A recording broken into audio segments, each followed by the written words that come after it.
The methodology was essentially a survey of 2,000 travelers, leisure travelers. So we didn't start narrowing by sustainable travel. We looked at all leisure travelers that fit this definition of having traveled in the past year 50 miles or more away from home with at least one overnight stay. That is the international definition of travel. And we looked at a demographically representative sample of the U.S. according to the census. We actually had, we started out wanting 2,000, but we were so successful in our recruitment, we ended up with 2,292 participants. And it turns out, after the screening criteria, as Barbara mentioned, asking them about the types of trips they participated in, that over 1,300 were actually self-identified as sustainable travelers. Now, this is remarkable because when you look at the entire adult population of 247 million, we've got 175 million who are leisure travelers. Not everyone is a leisure traveler by that definition.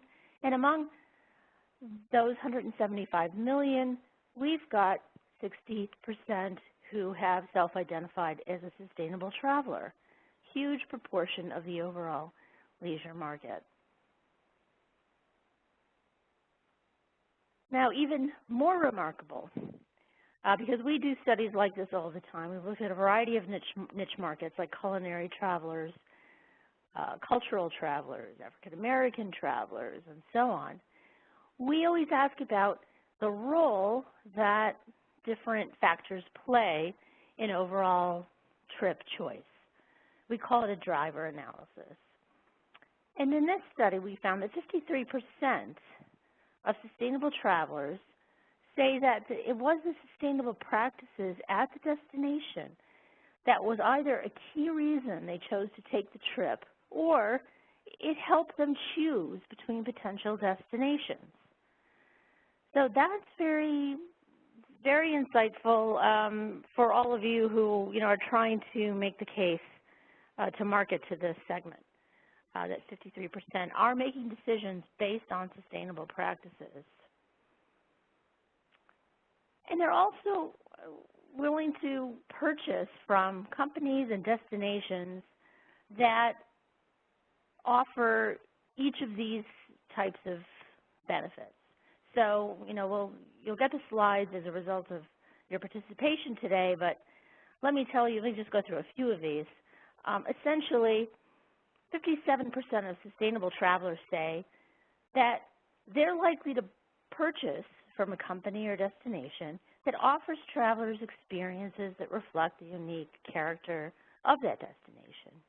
54% say they would purchase from a company or destination that educates customers about unique destination features that are sustainable.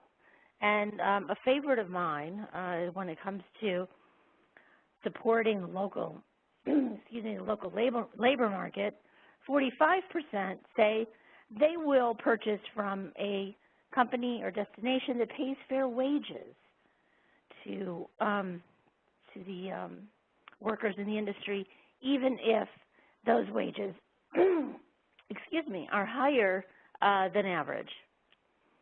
Now, when we talk about other benefits of going after this market, it's their frequency of travel that's important as well. They're more likely to travel for leisure, 3.3 trips on average per year versus just 3.0 for the non-leisure traveler. These are statistically significant. More likely to travel for international purposes, 1.1 versus 0.2 trips. I mean, that's quite significant, a 450% difference.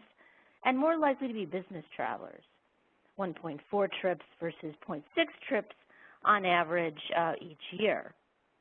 I'm now going to pass this over to Ginny, our research director, and she's going to take us through some more detailed slides on spending and other Hello, factors. everyone, and thank you for joining us today on this webinar. I think it's particularly significant, considering some of the questions that we've gotten previously, to mention that sustainable travelers spend 51% more money on a trip than all other travelers. So when you're trying to make the case for why you want to attract sustainable travelers, there's no better statistic than they spend 51% more. And not only do they spend 51% more overall, but in every category of spending, they spend more. If it's accommodation, it's 30%. On airfare, it's 71%. On shopping, which many of us wouldn't consider necessarily a sustainable activity, they're coming, they're spending money, they're staying longer.